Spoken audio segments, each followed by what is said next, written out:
Ây da, lên PC មួយតែម្ដងមីក្អូនចែក្រចង់ប្រាប់ទេថាចែជើងចាស់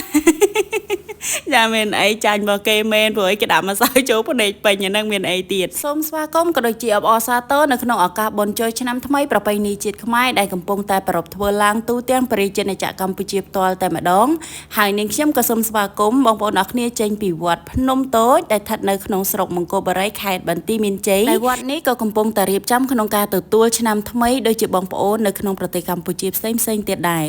ឃើញថានៅវត្តនេះគឺជាវត្តមួយដែលខ្ញុំស្គាល់តាំងពីខ្ញុំនៅតូចៗមកម្លេះនិយាយរួមទៅទោះបីជាខ្ញុំដើរលេងនៅទីកន្លែងណាក៏ដោយចា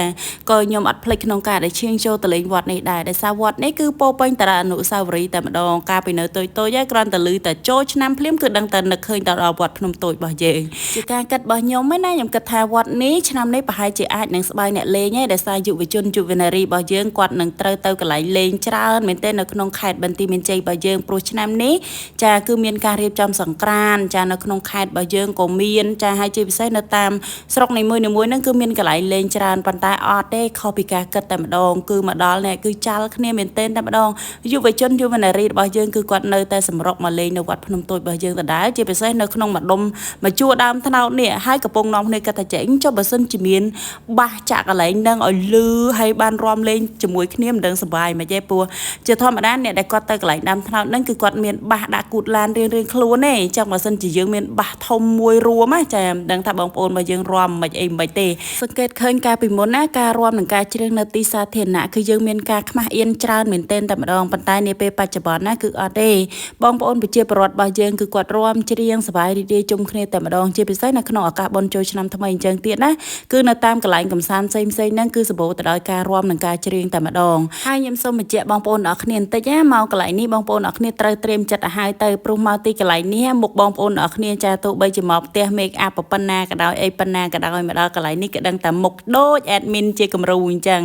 តោះឥឡូវយើងទៅមើលខាងក្នុងវិញថាតើបងប្អូនមិត្តយុវ័យរបស់យើងចាគាត់កំពុងតែសប្បាយរីករាយយ៉ាងណាដែរនៅក្នុងឆ្នាំនេះឥឡូវនេះយើងមកមើលកំឡោះកំមុំណែគេចាប់ផ្ដើមលេងម្សៅលេងអីជុំគ្នានិយាយពីខ្ជូតខ្លាំងណាស់បងប្អូនអរគ្នាហើយនេះគោយន្តនេះគេមានចាចាក់បាសចាក់អីចឹងទៅគេរាំលេងសប្បាយជុំគ្នាហូរកជ្រៀវចឹងទៅចាបន្ទាប់មកចានេះខាង admin នេះចាកំពុងតែចេញមកវិញហើយពីតំបន់ហ្នឹងឥឡូវបងប្អូនអរគ្នាមើលឃើញស្រាប់ចាហុយផ្អោង